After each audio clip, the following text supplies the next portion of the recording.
¿Cuáles son las preguntas más frecuentes que suelen hacerme o que suelen hacer directamente este canal respecto de estudiar Derecho? Creo que este es un video que va a servir de mucho para todos aquellos que quieren empezar a estudiar esta carrera o que ya están dentro de la carrera misma, pero tienen algunas inquietudes porque de pronto ya van a salir, ya van a egresar o quizás se están dando cuenta que hay un panorama un poco oscuro hacia futuro y no es para menos. La verdad es que siempre vale la pena hacerse este tipo de preguntas. La primera pregunta que yo he detectado que me hacen es si la edad influye o no influye a la hora de estudiar Derecho. Y te quiero decir que la edad definitivamente sí influye. Me han dicho que hay gente de 30 años, 39 años, 40 años, de 50 años. Mucha gente de la tercera edad me escribe en este canal de YouTube. Y te quiero decir que sí influye, pero no necesariamente de forma negativa. ¿Por qué? Porque tú puedes utilizar tu experiencia, por ejemplo, para trabajar en algo de derecho. Alguien con 20 años no se compara la poca experiencia que tiene con la vasta experiencia que puede tener alguien de 50 años. Definitivamente la puedes utilizar a tu favor. Yo sé que muchas veces las empresas, los despachos solicitan gente joven y esto es una realidad. Y otra desventaja que pueden tener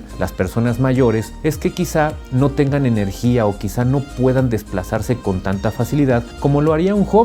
No quiere decir que una persona mayor no tenga la energía o necesariamente así deba ser, pero sí te quiero decir que no es lo mismo mandar a un chico de 20 años, por ejemplo, a todos los tribunales en la Ciudad de México, mandarlo a administrativos, a juzgados de distrito, a juzgados locales, por ejemplo, que mandar a una persona de 60 años. Evidentemente que es diferente porque el riesgo laboral se incrementa evidentemente. Entonces, ahí sí juega en tu contra. ¿De qué depende esta situación? De que tú como estudiante de Derecho o ya egresado te sepas vender mejor. Tú como alguien que tiene, no sé, 40, 50, 55 años o 30 años, por ejemplo, ¿cómo te vas a vender frente a un reclutador? Evidentemente no te puedes vender como un jovencito de 20 años o de 23 años. No lo puedes hacer porque no te va. Lo que sí vas a hacer es demostrarle al reclutador que puedes utilizar experiencia, que puedes utilizar otra carrera que tengas, por ejemplo, u otros estudios que hayas tenido en el pasado o experiencia laboral de otros trabajos en ese trabajo concreto. Ahí es donde vale la pena que tú tengas talento para poder utilizar la edad a tu favor. Entonces la edad sí influye, pero no quiere decir que necesariamente de forma negativa. La siguiente pregunta que me hacen es ¿qué ramas del derecho son las que tienen más demanda? ¿O cuáles ramas del derecho son a las que yo me podría dedicar? A ver, yo lo he dicho muchas veces en este canal, el penal está saturado. Hacen falta buenos penalistas en verdad. Hacen falta buenos civilistas, a pesar de que también está saturada, y hacen falta verdaderamente buenos abogados en materia familiar, por ejemplo, llevando divorcios. Hace falta más calidad que cantidad. Pero ¿cuál es el gran problema aquí? El gran problema es que ¿cuántos abogados que llevan litigios de inmuebles conoces? ¿Cuántos abogados que andan ahí en fiscalías llevando procesos penales, por ejemplo, conoces? Probablemente sean demasiados. Entonces, si bien es verdad que el civil, el penal, siempre van a tener pues prácticamente el trabajo asegurado porque asuntos de esos hay en todos lados, también es verdad que eso va a impactar negativamente en tus honorarios. No es una ley escrita en piedra, pero sí te quiero decir que hay gente que lleva divorcios por 3,000 pesos. Hay gente que lleva, por ejemplo, litigios de inmuebles por 10,000 pesos probablemente. ¿Está bien? Pues mientras el abogado sea bueno, pues está bien. Sin embargo, te quiero decir, ¿cuántos abogados conoces en materia de telecomunicaciones, por ejemplo?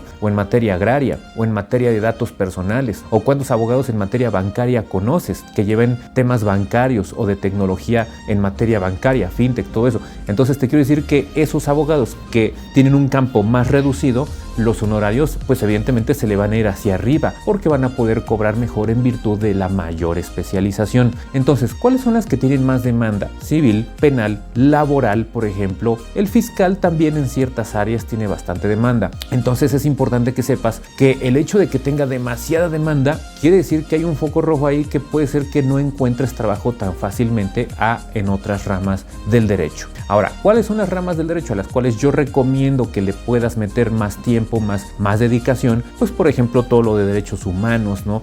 Relativo al poder judicial, porque no necesariamente es litigio el estar en poder judicial, puedes trabajar en el consejo de la judicatura, etcétera. Todo lo que tiene que ver, por ejemplo, con telecomunicaciones, derecho ambiental, por ejemplo, el derecho agrario, el derecho minero, el derecho bursátil, el financiero, el corporativo, etcétera. Hay una gama amplísima de ramas del derecho que te pueden servir, como incluso todo lo que tiene que ver con tecnología. Entonces, en ese sentido, te quiero decir decir que vale la pena adentrarse en ramas del derecho que te pueden ofrecer un mejor futuro definitivamente, incluida la propiedad industrial. La siguiente pregunta que me suelen hacer mucho es ¿qué tiene que ver el tema de la duración, la estructura del plan de estudios en la licenciatura? ¿Qué planes de estudio recomiendo más? A ver, primero que nada, no recomiendo una universidad en concreto. Yo sé que hay mucha gente que te dice las mejores universidades del país o las 5 mejores son A, B, C, D, F, G, H, I, J. A ver, es que esto no funciona así. ¿Cómo sabes que esa es la mejor universidad? ¿Cómo sabes si a la persona que le estás hablando atrás de esta cámara con la cual yo estoy filmando, cómo sabes si esa universidad realmente le acomoda, le ajusta? A ver, ¿es tu presupuesto? ¿Te da el tiempo para invertirle a un sistema escolarizado? ¿Te da, por ejemplo, no sé, el sistema antipedagógico de algunas escuelas y universidades? ¿De verdad? ¿Te vas a meter con 40 años a estudiar a una universidad, a un sistema totalmente escolarizado con pura gente joven? Esto puede presentar complejidades materiales, por lo tanto decir que una universidad u otra es la mejor del país es demasiado aventurado. Ahora, ¿en qué te tienes que fijar para que estés en una buena universidad y en un plan de estudios, pero de a de veras? Primero, una que puedas pagar. De nada sirve que quieras irte a un ITAM, por ejemplo, si no lo puedes pagar. O sostener una beca te va a ser muy complicado. ¿Es posible? Sí. ¿Es buena universidad? Pues de pronto sí. Pero te quiero decir que si no se acomoda a ti, no es buena para ti. Tienes que fijarte, por ejemplo, que no dure menos de 4 años la carrera. Si la carrera dura menos de 4 años, es cuestionable. Y todavía peor si es sabatina o si es semiescolarizado, por ejemplo. Una universidad debe ofrecerte entre 4 y 5 años en sistema escolarizado. Si tú estás en una universidad que es de 3 años y sabatino, te quiero decir que está bien, termina. No voy a juzgar de ello, pero vas a salir con deficiencias, o al menos es lo más probable. ¿Cómo crees que vas a aprender derecho constitucional, administrativo, amparo, fiscal, que son las materias más robustas junto con títulos de crédito y obligaciones, si la llevas en trimestre sabatino o cuatrimestre sabatino? No funciona así, no vas a poder hacerlo, te va a faltar más de la mitad. Entonces, trata de acoplarte dentro de estos parámetros. Siguiente punto a considerar: que el plan de estudios tenga enfoque en derechos humanos. Tú no puedes estudiar una carrera que no tenga enfoque en derechos humanos. Derecho civil es porque lo ven con enfoque en derechos humanos, no como hace 30 o 40 años. Si tú estudias derecho fiscal con enfoque en derechos humanos, todo debe ser así, porque así está nuestra Constitución. Entonces, la duración de 4 a 5 años, escolarizado y plan de estudios con enfoque en derechos humanos. Y por último, respecto a esta pregunta, evita a toda costa las licenciaturas en Derecho Penal, licenciatura en Derecho Administrativo, licenciatura en Derecho Fiscal. Olvídate de eso, por favor. Lo correcto es que estudies Derecho en general y después estudies una especialidad, o tú te especialices de diversas maneras. Pero la licenciatura en Derecho Penal, por ejemplo, debes desechar totalmente esa situación. La siguiente pregunta que me hacen es: ¿qué oportunidades hay para realizar prácticas profesionales o el servicio social para obtener el título? A ver, primero que nada tienes que ver tu universidad con quién tiene convenio para hacer el servicio social y ahí hacerlo dentro de las opciones que te ofrezca la universidad. Si no es servicio social y quieres prácticas profesionales, quieres empezar a trabajar en ello, en derecho, bueno, pues yo te recomendaría primero que te fijes qué rama del derecho te gusta, qué rama del derecho se te facilita y dónde tienes acceso. Por ejemplo, puede ser que a mí se me facilita el derecho penal. Me encantó derecho penal. Pasé con 10 o superiores derecho penal. Ok, pero no conozco a nadie en penal y hay muy pocos despachos reconocidos en materia penal y no están contratando o no hay opciones. Es muy complicado. Bueno, ve a tocar la puerta a ver si se presenta. Si no se presenta, opción B. Trata de ver otra materia que también te agrade o que quieras experimentar. Ojo, a estas alturas probablemente no sea la que te vayas a dedicar. Entonces no te preocupes. Es cuando puedes invertir tiempo en experimentar, en probar todo ese tipo de cuestiones. Ahorita es cuando. Después, cuando estés titulado y seas un profesionista, ya no puedes hacer ese tipo de cosas. Entonces, lo más importante aquí que es que tú trates de experimentar, de ver cuál te gusta, qué opciones materiales y posibles hay y adelante. Bajo esas circunstancias debes de empezar a hacerlo. ¿Dónde puede ser? Correduría pública, despachos de litigio, de cualquier tipo de litigio ambiental, responsabilidad de los servidores públicos, propiedad industrial, etcétera. Puede ser notaría, gobierno, órganos órganos autónomos como el INE, el INEGI, derechos humanos, puede ser el poder legislativo, el propio poder ejecutivo en todas sus ramas, pueden ser paraestatales, en empresas productivas del Estado, etcétera. Puede ser en en un abanico de opciones enormes bajo las cuales tú podrías desempeñarte al nivel profesional. Derecho es una de las ramas disciplinarias que más opciones ofrece para que puedas trabajar. La siguiente pregunta es: ¿qué competencias y habilidades necesito para estudiar Derecho? A ver, para estudiar Derecho necesitas comprensión, abstracción, capacidad de análisis, necesitas la capacidad para poder leer bien, necesitas concentración. Todo ese tipo de temas son muy importantes en el derecho, sobre todo a la hora de estudiar, pero para poder egresar y ejercer como abogado necesitas habilidades, como lo he dicho, para negociar, para poder mediar, para poder expresarte oralmente. Tú no puedes ser abogado si no te expresas oralmente. Para poder redactar necesitas saber escribir bien, necesitas saber hablar bien el español, ¿sí? Entonces, en ese sentido, las habilidades para estudiar derecho son unas y para ejercer como abogado son otras, que son las que ya hemos dicho.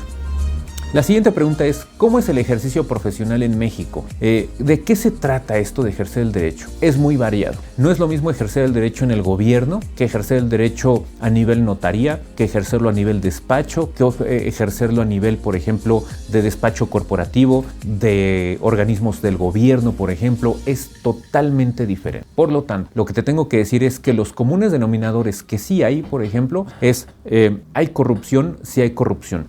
Y la verdad es que tú tienes desde ahorita que eres estudiante que acostumbrarte a no llevar este tipo de prácticas. No es la regla o no debe ser la regla. Tú siempre trata de diferenciarte. El hecho de que te enseñen o te digan que así no, si no es así no funciona el derecho, olvídate de eso. ¿Cómo es el ejercicio profesional en México? Pues también se trata de cuestiones que tienen que ver con el exceso de trámites, el exceso de formalismos, gente cuadrada en todos lados. Te vas a encontrar que todo el mundo quiere regatear todo. Desgraciadamente así es el derecho. ¿Qué hay de bueno en el ejercicio profesional del derecho? Bueno, pues hay que siempre hay algo que estudiar y eso a mí me agrada, por ejemplo, que puedes lograr justicia para alguien, sí, y en diversos ámbitos, no nada más del que sacas de la cárcel. Puedes lograr justicia para el que quiere crear su empresa, para el que quiere lograr una buena negociación, para el que quiere hacer un negocio, por ejemplo, en política, en cabildeo legislativo, en muchas ramas. Puedes tener grandes beneficios y grandes satisfacciones que en el derecho se presentan, desde luego. Ahora, ¿qué tiene que ver el tema de la delincuencia, el crimen organizado, cosas así? Son el día a día. No te voy a mentir. La verdad es que mucha gente dice: yo no aceptaría un asunto así, etcétera. Pero lo cierto es que muchas veces no te das cuenta. Estas personas no llegan con tarjeta de presentación, obviamente. Estas personas suelen estar detrás de restaurantes, de billares, de bares, de empresas, etcétera, de cualquier tipo de cosas. Entonces ten mucho cuidado, pero sí es una realidad que se presenta definitivamente. Y la última pregunta de este video es la siguiente: ¿cómo puedo ejercer en el extranjero estudiando en México? ¿O a fuerza tengo que estudiar en el extranjero? Y la respuesta a este tema es que en realidad tú puedes estudiar en México y ejercer en un consulado mexicano en el extranjero. Puedes dedicarte al derecho diplomático, puedes dedicarte al derecho internacional, puedes trabajar en la Corte Internacional, puedes trabajar en la Comisión Interamericana de Derechos Humanos, etcétera, en cualquier organismo internacional. Claro, depende de tus relaciones, depende de qué tan hábil seas para relacionarte, para competir por un puesto, por ejemplo, depende de muchísimos factores. Ahora, en el ámbito privado, si te quieres ir a litigar, por ejemplo, o a postular, mejor dicho, a Estados Unidos, por ejemplo, tendrás que pasar un examen de barrista allá en los Estados Unidos y entonces tendrás que acoplarte a sus leyes, pasar estudios allá para conocer la ley y la legislación de allá y poderlo hacer en ese país. Y lo mismo aplicará para diversos países. Todos funcionan de manera diferente, por lo tanto es importante decir que si tu intención es ejercer de forma privada el derecho en otro país, mejor vete a otro país, porque definitivamente es mucho más accesible, mucho más sencillo y mucho mejor que estudiar en México y luego hacerlo en otro país. Entonces, bueno, eso es todo por hoy. Espero que este video haya sido de tu utilidad y nos vemos hasta una nueva transmisión.